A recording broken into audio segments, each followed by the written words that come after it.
Good afternoon. Good afternoon. Welcome to our last capstone presentation for this week. Today we'll hear from Mr. Manuel, and his thesis statement reads as this: the benefits of requiring athletic participation in team sports as a way of optimally forming students' virtue, character, and strong mental health outweigh the costs. Please welcome Luke.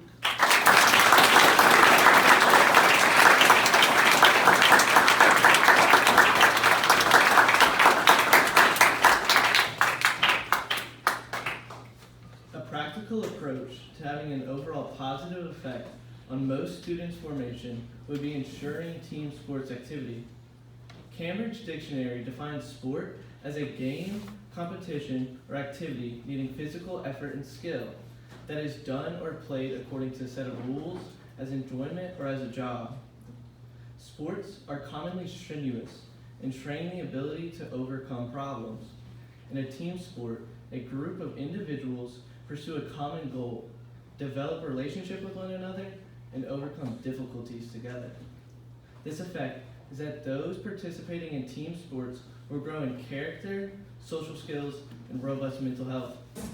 Team sports are the optimal activity for overall growth while being most readily available. Therefore, the benefits of requiring athletic participation as a co-curricular through team sports to optimally form students' virtue, character, and robust mental health outweigh the cost. The primary benefit of team sports is the formation of virtue, from which all the other benefits stem. Virtue is a habitual and firm disposition to do the good. It allows the person not only to perform good acts, but to give the best of himself. The ideal example of virtue in team sports is John Paul II. John Paul II, at a young age, was a devoted athlete, enjoying soccer and hockey.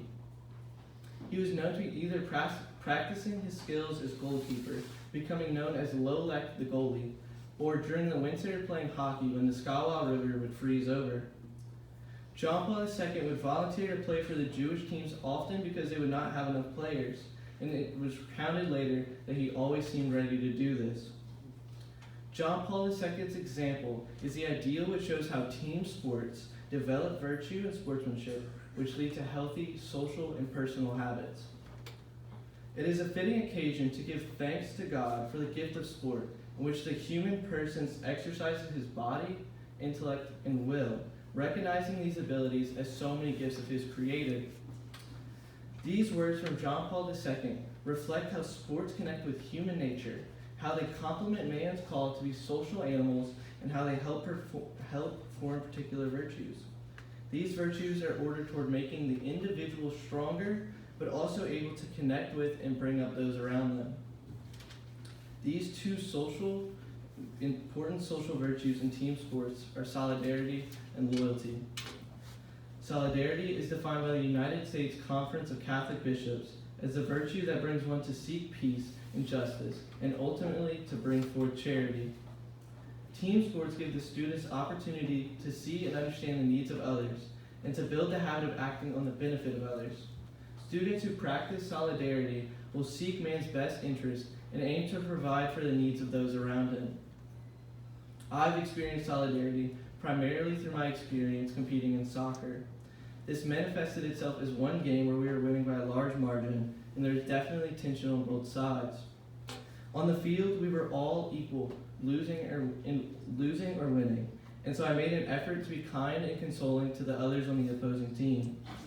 Our patron, John Paul II, was an ideal example of solidarity in team sports by establishing peace and justice and charity between the Polish and Jewish teams. Loyalty is defined by the St. Paul Center for Biblical Theology as the virtue of relentlessly remaining with someone to help them when they fall. Team sports embody loyalty.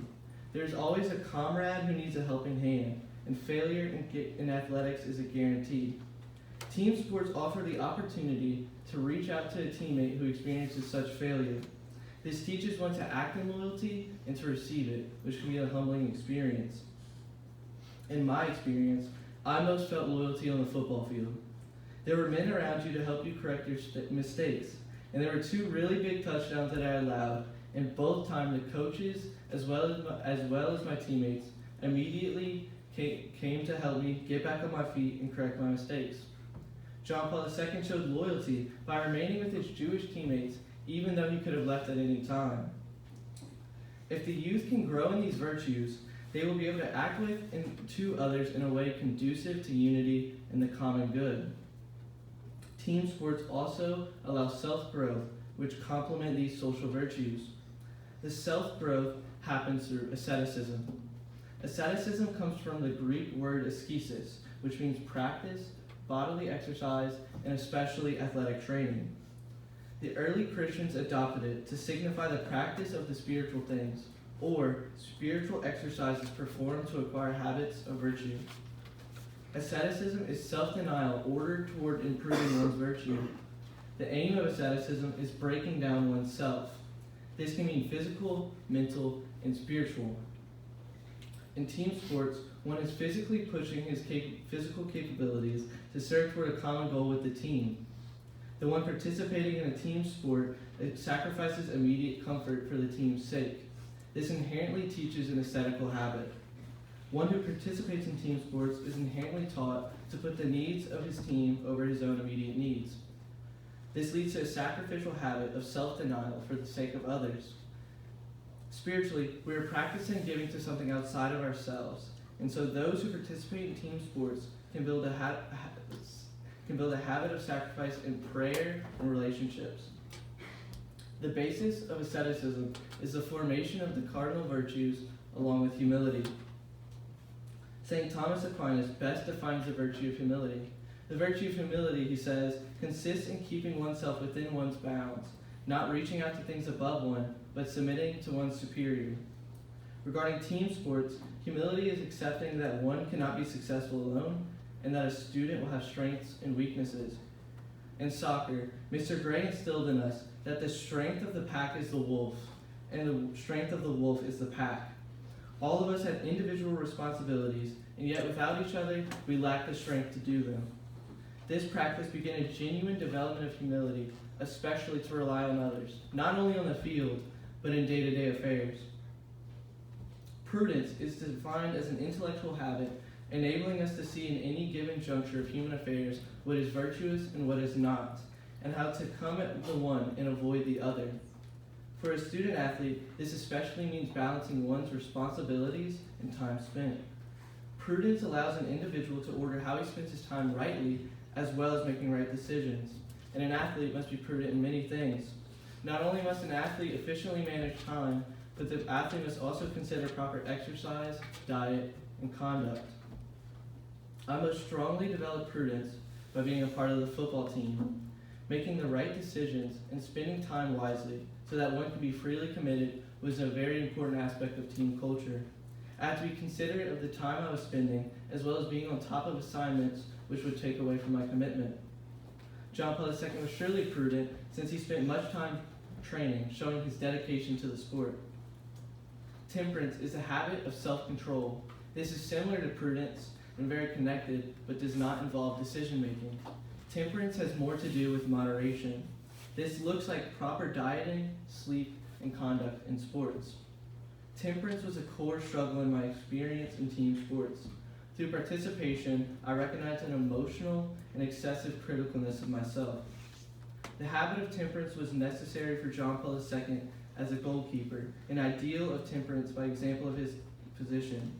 In a sense, he was the one responsible for goals scored on the team, and so he had to be steadfast in tempering his attitude. Justice is a moral quality or habit which perfects the will and inclines it to render to each and to all what belongs to them. In team sports, justice manifests itself as relationships between competitors and competitors in the institutions. Competitors must be just in their interactions with each other on and off the field, which is an extremely difficult task.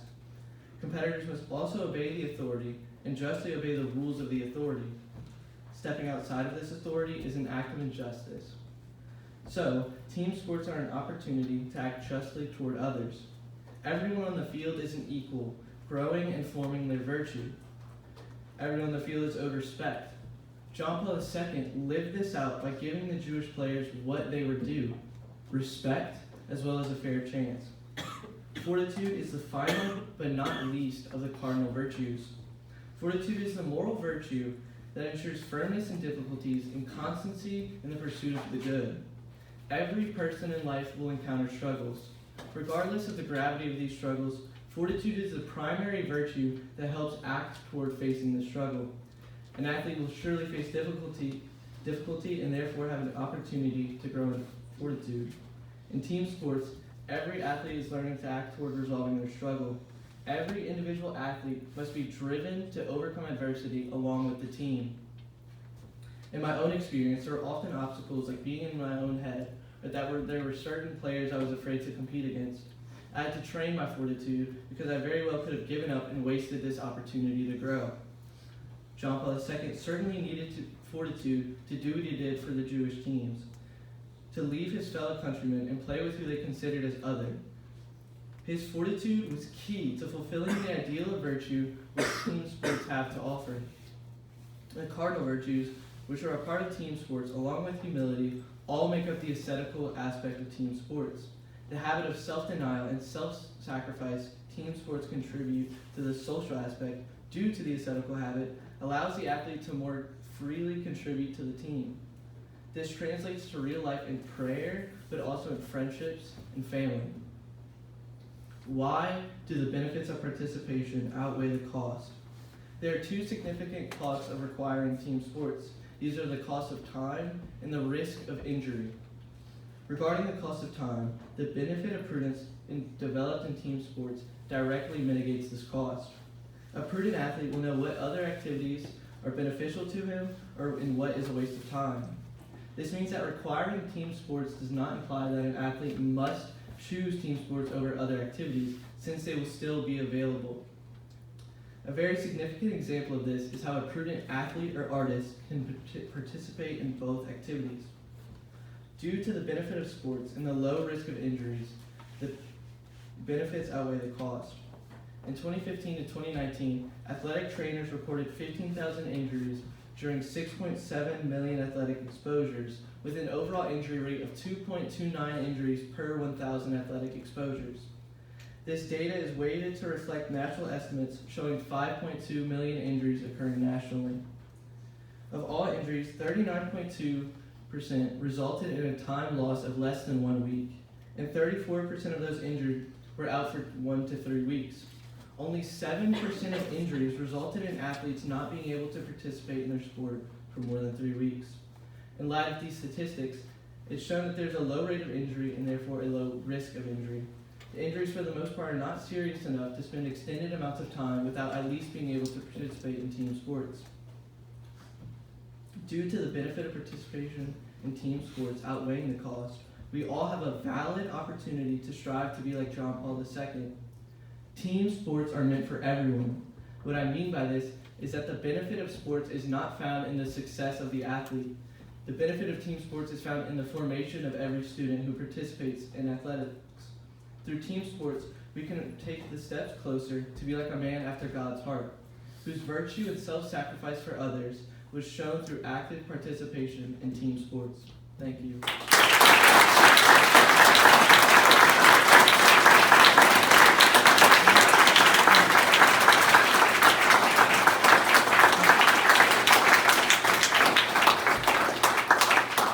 We'll begin with faculty questions.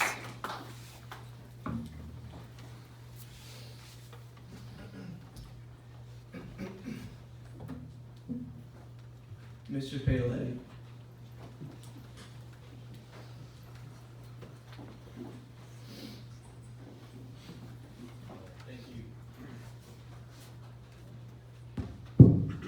Thank you for your presentation, Luke. While I enjoy listening to your references to your participation on the soccer and football teams, perhaps reflect on your experience in PE during your time at John Paul Great Academy. Is there room for growth of virtue? Has there been any experiences of virtue within a smaller, perhaps less official context? So there have been moments in, I guess, my standard physical education where, yes, I have encountered this like growth of virtue, especially like with the push of Miss Youngerino. But I think the difference of my experience in PE and the difference in in team sports is that in PE, I found that the lack of input that I had put made, I guess, victory, and let's say you're competing in PE, I'm not like practicing toward that victory. And so whereas in team sports you're practicing, there's like this deadline and there's this competition coming up, and I guess there's more value in how you perform in that versus PE, whereas it's much less, like, I guess, there's less skin in the game. Thank you. Thank you for your question.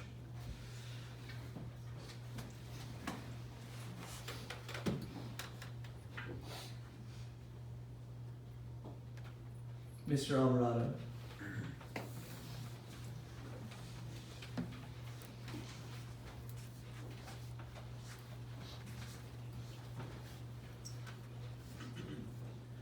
Thank you, Luke. You summarized well two costs from the perspective of participants in the sports, but I'm wondering about the costs and trade-offs from the perspective of a school. In other words, to make it curricular, you have to have trade-offs, right? You have to get rid of some things to make room for it. So I'm wondering about those costs with regard to the benefits outweighing the costs. So to clarify, do you want me to give like a framework of how like a school would pay for, a school would pay for these costs? Well, to see the benefits outweighing the cost, what about factoring in the cost for a school to make it curricular? Right. I guess one such example would be to like replace physical education with team sports. Also, you could, I think like it's formation of students. I think that's like something that's priceless. And so I think like, obviously if it's unavailable then so be it, but I think like this opportunity would be something that's like very good for students. And so yeah, like this formation, which is like the goal of the school, what should be the goal of the school, would definitely be worth it since like this is something that like achieves that formation. Okay, thank you, Luke.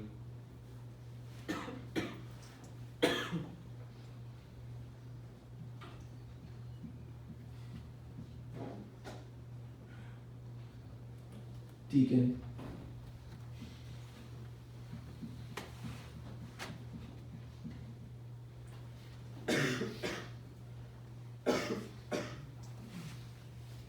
Thank you, Luke. I wonder if in your research or if in your reflection on your own education at JPG, you've seen a connection between the need in classical education, particularly in the Greeks, for training of the body as not only optional or extra, but essential for total human formation, and how that's connected to your thesis. Can you clarify your question? Sure. So did you find a connection between this classical ideal of the necessity of training the body, so not only as a good option or a good path, but a necessary component of education? I didn't do too much research into philosophy, but I do know that Aristotle would have said that in a classical education that it is essential, that you have to have this like athletic part of the education, and that is essential. And he was like a very hardcore advocate of this. Thank you.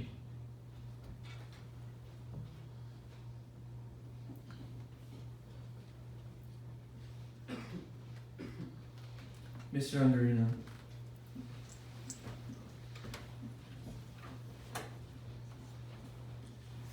Luke, I'm wondering about the relationship between charity and competition. I'm thinking about the difficulty that is posed when you're, the difficulty in trying to consciously love one's enemies when you are competing against an opposing team. So my question is this: what are some ways that an athlete might love the players on the opposing team while competing against them in team sports? And maybe in particular something like football or soccer. Right. Like I said, I think the important distinction with my thesis is that if it's a co-curricular, there's like a, I guess like a structure to the system that's very, very rooted in formation. And so there is like a sense of authority helping make these things happen. But also, I think for an individual athlete in like the field of competition, you have to consider that the other athletes around you are growing and forming their virtue along with you, and recognizing that like you aren't the perfect athlete and you aren't like the perfect example of virtue in the sport, but the point is that everyone there is, I guess, like ordered toward that and trying to achieve that and like making that journey to become more virtuous. And so that would be an important, I guess, example to think of. I guess that's related to my experience with soccer. In the example I gave, I remember thinking that it's like it was very easy. I remember this game specifically. It's very easy to gloat, but then I saw, I guess, like the negative impact losing had, and so I was like inspired by that to try to like understand that like these people are like they're equal to me. They aren't better or worse for losing, and so I tried to like console them if I could, if they were open to it. Thank you. Mistletoe. Thank you with your presentation. You shared that being part of a team sport is essentially working together for a common goal. You shared that JP2 left his team to essentially contribute to the community and common goal of another team, the Jewish team. Mm-hmm. I'm wondering if you have ever had to play for another team in the midst of your sports career, and if so, how did that experience benefit your home team and its common goal? I have experienced this actually. Last year, we had a rec league of a mix of commandos and JPG players, and so we had a pretty big team. And there was this one team where we were playing, and they had like very, very like, I mean, they were 9 people, so they had no subs. And one of them was a Muslim practicing Ramadan, I believe it's called. And so he started to have like, he started like not being able to breathe and whatever, and he had this sort of episode. And so they asked us for players. And so I went on their team and helped play for them. The benefit for me was like, it was really nice to like go and talk to these people and their coaches and to like discuss with them and like learn about new people and like meet new people, and having this experience of like their gratitude for you, but then also this like feeling you have where it's like you love these people and you want to like they're like welcoming you in this way and you want to like, you know, give the best to them. And so to your second part of the question, like what was the second part of the question? The common goal of the team, of your team. How can you playing for another team contribute to the common goal of your home team? Oh, okay. So going on the opposite team gives your home team a chance of competition.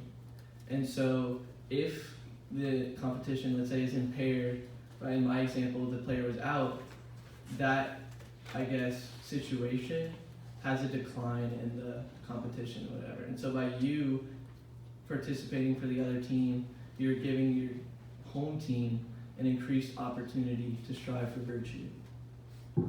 Thank you.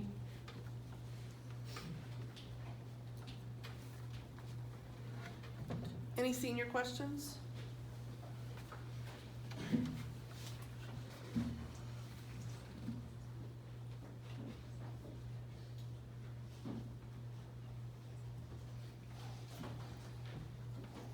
Isabella.